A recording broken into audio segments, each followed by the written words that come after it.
Oh, happy birthday, Tristan, by the way. Oh yes, Mozz wishes you a happy birthday, Tristan. Okay, what are you doing with the? Oh, okay, just don't. Try, okay, try not to make a mess with it. Okay, let me get to here and to here. All right.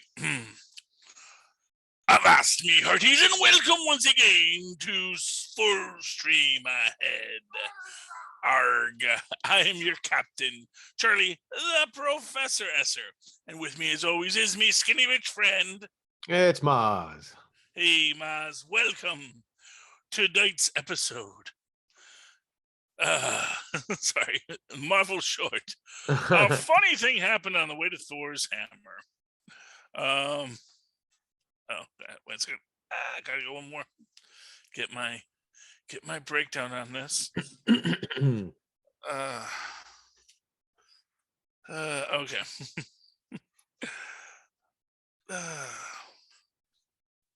So is this right before the Thor movie? Yeah, so this The takes first place Thor movie? Huh? just before the first Thor movie, although it probably came out after the first Thor movie. Hmm. It's Agent also Coulson. fits Yeah. with the version of Thor we saw in What If, right? Roughly, yeah. Yeah, except that one was the party Thor. Was it Oh the? well. I guess Oh no, it no, didn't no. Well, have to be this the would have been. same Thor, right? No, Because no, no. that's This he would have been dies the in that Thor. one. Right, right. Oh yeah, that one. That one. Yes. So arguably, yes, that is the same Thor. Because Coulson's there too, trying to like assess the hammer. So this happened like either right before that or Yeah. in whatever world. In whatever world, this is what happened. Although, actually, I think there was a weird thing where I figured out that because Coulson's already there, gets there was something I remember when we were watching What If, where I said, "Oh, I think this means that he didn't stop for gas." Interesting. Based on that was just one of the things that was slightly different in this Huh. universe. Anyway, So here's the synopsis. Agent Coulson stops at a convenience store and deals with a coincidental robbery during his visit. The director this week is Latham. Our writer is Eric Pearson, who we will see goes on to do many things, not the least of which is write our next entry, item 47, as well as many episodes of the series Agent Carter. So because now I've heard you use that name several times, and it's always strange to me that it's a one-named person, right? Or he goes by just one Oh no, name. no. Well, Latham. No, actually, I didn't even look what Latham does. Let me see what. Let's click what Latham does after Yeah, this. because Latham. I see every time I hear that, because I seem to have like a contextual memory of it, like, oh, that person's impressive somehow. Yeah, actually, weirdly enough, no. He just did a funny thing. He's the director on this Mm-hmm. and Marvel One Shot, The Consultant. I guess maybe that's the only thing I remember. Maybe it was that. Well, I mean, that was Yeah, really good. So, yeah, and he's got no picture. So who all I know is Latham could be a stage name. Maybe hmm. it's maybe that's a name Robert Downey Jr. puts on things when he doesn't want to hype it. I don't know. We don't That'd be know. cool, We'll never know. Yeah, right? that could be Christopher Gregg or Clark Gregg's directing name. But we have Clark Gregg as Agent Coulson, Mm. Jessica Manuel as our clerk, Jeff Pruitt as Robert 1, and Zach Hudson as Robert 2. Robert 2, not Robert. And this is I believe this is actually our first introduction to Roxanne, which went on to become something iconic in the television universes. In the Netflix universe. Yeah, well, in where was Roxanne? I mean, Roxanne was most associated with Cloak and Dagger. Wasn't it like a significant portion of Iron Fist, the Roxxon Corporation? What maybe that as an alternate corporation, yeah, going up against Rand, that is a Hmm. possibility. But Roxanne winds up coming up a lot throughout the MCU after this point, which is why one of these things, although that's one of the interesting things when you get into these shorts and you get into the big controversial MCU timeline on Disney Plus, this is in the timeline, but so are Team Daryl and Team Thor shorts, which are straight comedy.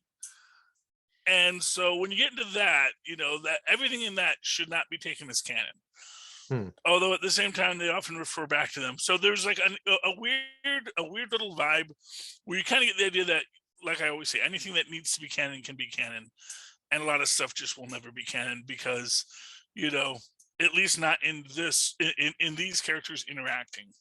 But anyway, it's just interesting. And of course, that's the sad part, that Agents of S.H.I.E.L.D. isn't in there. It's like Agents of S.H.I.E.L.D. really does get put off in its own little corner. It's not even part of the Defenders saga. It's just really, it's its own saga. It's its own 7 seasons of greatness starting here. I mean, they brought everything else into the fold. I mean, they're not going to stop, where we are now. No, I highly doubt that. And it's really just what part of it, where they left it, what do they want to bring forward, Yeah. It's an interesting thing that when you look at something like Picard, where they too gave Picard a robot body at the end of that series, so who knows where it goes. As it sits for right now, though, I like this. No, that's the Kirk from the evil universe who has been captured and thrown into the brig with the other evil counterparts. Yeah, those were the evil versions, and during the teleport, it's the Mirror episode of Star Trek on. So when they transported between the universes, they realized the evil ones were evil and they locked them all up. Whereas the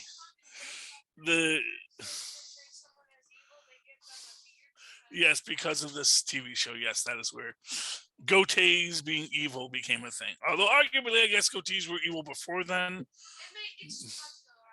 It will popularize that when someone is from the evil universe, they have the beard. So that's how I know I'm from the evil mirror universe. But moving on. What I liked about this was like Coulson encounters a problem, right? Encounters some bad guys. Yes. And he could take them out as easy as he wanted, but he decides to let me up the ante. I have a playground here. I'm going to give away my gun and I'm going to try to do this without shooting anybody. And then that seems interesting. He's given himself all these things to sort of like make the problem harder, just so it'll be mildly amusing.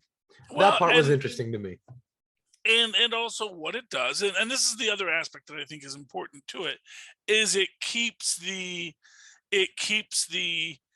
collateral damage to a minimum. Less, like if he had actually killed both of these guys, that is something you can't walk away from. That's going to have a whole thing. It puts S.H.I.E.L.D. on the map when S.H.I.E.L.D., as at least at this point, still was trying not to be on the map.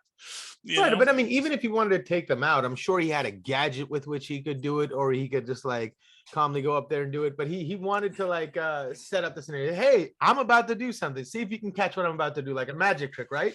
Look over here, nothing up my sleeves, right, guys? I didn't think he would go to kill them, but even the way he took them out was real smooth and was more like play. I mean, I guess here's what I'll say. I guess I can see how it looks like that. This is a superheroic universe, so usually when people are climbing and jumping on things, I usually don't assume it's calculated. I just assume that that's just the physics of this world. Mm-hmm. And what he's trying to do, in my mind, is he's trying to prevent any further damage. He's trying to make sure the girl gets out of this okay. Oh, of course. She's obviously, but I feel like he knows he can do that regardless. It didn't need to be like, hey guys, it's like he could have come up from behind, like whatever the Vulcan death grip that puts people to sleep. I'm sure he knows 1,000 moves like that. But I can see that. I'm not going to say that's not. I'm not going to say that's not what he would have done. Yeah, but I mean, he looked like he was having fun. He certainly was having fun. But this is from the Coulson is having fun era, Yeah.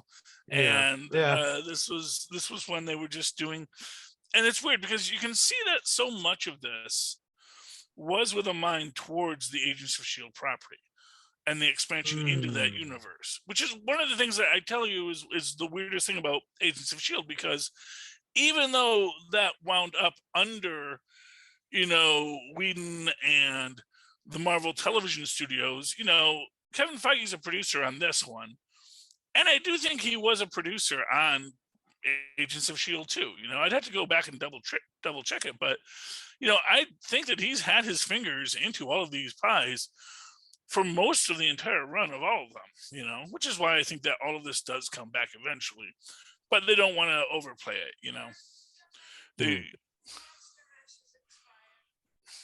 Mm. just put it to the side. I'll deal with it later, okay? There's some unopened monster cereal in the cupboard if you want that. Anyway, I love him, but it's like, I am in the middle of a podcast here. It's okay. I don't. Any of them are expired. Okay, good. I think you need like an on-air sign. Yeah, really. Well, and where he's just looking at the first, the month and the date. It's like, no, cereal, you got to look at the year, because Right. it's like 2, 3. Yeah, so there we go. Just keep reading a little further. Yeah, well, he said it was January 20th, 2022. So I guess maybe the Monster Mash had a lower shelf life, but the Boo Berry is good. So thank goodness for that. Yes. Anyway, moving right along. It's okay. Yeah. So he throws the flower in the face, which I think is a really great move. And like you say, it shows him using his environment in a non-lethal way, even though the one person does get their foot blown off. Hey, you did that to yourself. Exactly. Why are you shooting yourself? Yeah. Like, he already gave you his gun. He can't shoot you. There was no reason to try to shoot an unarmed man charging you. Yes. Well, well, I don't even know if he tried to shoot him. I just think that, as part of his move, he stepped on the gun barrel. Well, it looked like to me he was raising it and he stepped on it in order to get it out of his way. Otherwise, it would have just, I think, probably went that with could like be a it kick too. to the Yeah, face and or something. That also gives it that him. It actually gives him that little boost from the person actually at the time. But yeah, so that was hilarious. And after both men are out, he says he couldn't decide. He's got no powdered sugar, and it was like, that is a rental car, because you don't put powdered sugar donuts in your real car. Right. You will never get that powdered sugar out. Right. It's not a nice car like that. And it's lovely. He leaves her the 100 to keep the change, because she's really out of her depth, and just says, well, what do I tell him? Just tell him the Tybo is paying off. Yeah. And I wonder what happened to that lady after that. Extra little bribe, just, hey, it's a little hush money. You never saw me, right? Here's a little tip. You never saw me. Wasn't there. Yep. Paid. Of course, it's all on security cameras, but I'm sure she's smart enough to go delete it. Yeah, or she'll come by later and just pick it up. Right. Just to check in. Hey, I got my eyes on you. Your mouth shut? Yeah. Yes. But yeah, that's a funny thing that happened on the way to Thor's hammer. Like I said, this really gives a neat sense of what we're going to get when we get to Agents of Shield. Clark Gregg as something of a BA, which I like in this. Because Clark Gregg, he's a relatively unassuming guy. He's kind of like Marvel's Bruce Willis. Nothing necessarily makes you think Bruce Willis. The original Bruce Willis. And I'm sure, quite frankly, when Clark Gregg takes his shirt off when he's getting ready for a movie, he looks like Bruce Willis too now. But it's just the idea that he is an unassuming, average-looking guy, but he's also a trained killer, and he's ready to defend the people of Earth wherever he can. And And I'm sure he welcomes people having that impression of him because tactically it's very advantageous. exactly, and it is. He is, which is how this all happens. Is he's in the back, and he's just like, it's just me. I'm just gonna be calm. Sort of does a little Columbo thing on them, where it's like, Right. I'm not here to cause problems for you, And then it's like, oh, I also have a gun, and it's all the ways he distracts them.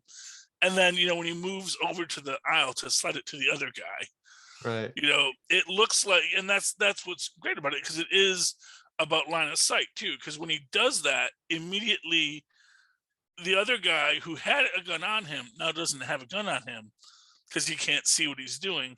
And when he slides the gun and then quickly grabs the thing and throws it and does the jump and you know takes everyone out, it's like a very fluid motion, and it's a very Mm.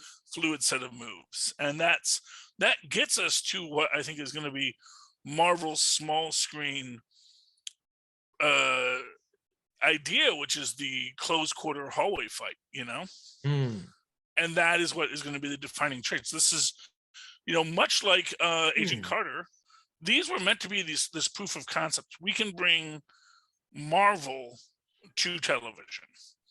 And that was always the intention. We can tell a short, quick story that is just as exciting and cinematic as the movies, but it'll just be in this little compact space for this one story. And I really think this one definitely gives you that. Of course, it's like they approved this one, and then they went and did the consultant later. And of course, it's just like, yeah, we don't have any more budget. We can't do like what we did in the Right. consultant. So why don't you and just sit at a diner and order coffee? We can work with that. Um, That's one day it of worked with shooting. that. Yeah. Any final thoughts on tonight's episode, Mozz? No, I really loved everything about it. I think we touched on everything. Yeah. Well, and of course you get all the domestic fun of my Mm. family. Sorry if that's annoying, Indeed. Phil. If you need to, you can cut out the entire discussion of monster Expired cereal cereals, or not. expired cereal. Yeah, well, they when they like the cereal, you buy the cereal, and then like 2 weeks later, like, oh yeah, I don't know, do I want cereal anymore? Mm. And that's just how it goes. Maz, if people want to reach out to you, how can they do so? Oh, they can email me at mozzmanzor@gmail.com or find me on Facebook under Moz Manzor. That's MOZZMANZOOR. And likewise, they can always email us at CapesandLunatics@gmail.com. Now, that's the Capes and Lunatics general email line for all of our shows. Full stream ahead. The Capes and Lunatics show, Super Connectivity, which I also host, and many, many more. You can also call us and leave us a message for any of these shows, which we will play on the air if you want us to. That's 614-382-2737. That's 614-38-CAPES. And of course, go down to Linktree, linktr.ee/Capes and Lunatics, where you can get a link to all of our merch, including T-shirts, ice cold mugs, which I don't have out right now because I had to wash it, and many, many more things, including participating in our Patreon and videos as low as I think it's $5 a month, and you get the full video, which will have our worst superhero movie of all time brackets for this year. Coming up next, Elektra versus Blade Trinity. Ooh. Watch it. If you have Wow. any thoughts on any of that and you'd like to write to me in that old-fashioned email way, the way our mothers and fathers once did, do so at superconnectivityblog@gmail.com. That's superconnectivityblog, all one word, at gmail.com. And of course, follow me on the Twitter as I live tweet things like Legends of Tomorrow when I feel like it, or Naomi when I feel like it, and there's a new show on, and yada, yada, yada. At Charlie Esser. That's CharlieEsser. Look for the 2 E's in the middle. For quality. Bing. Thank you, Maz. All right, yeah, lovable land lovers. You've got through another episode of Full Stream Ahead. We hope you'll join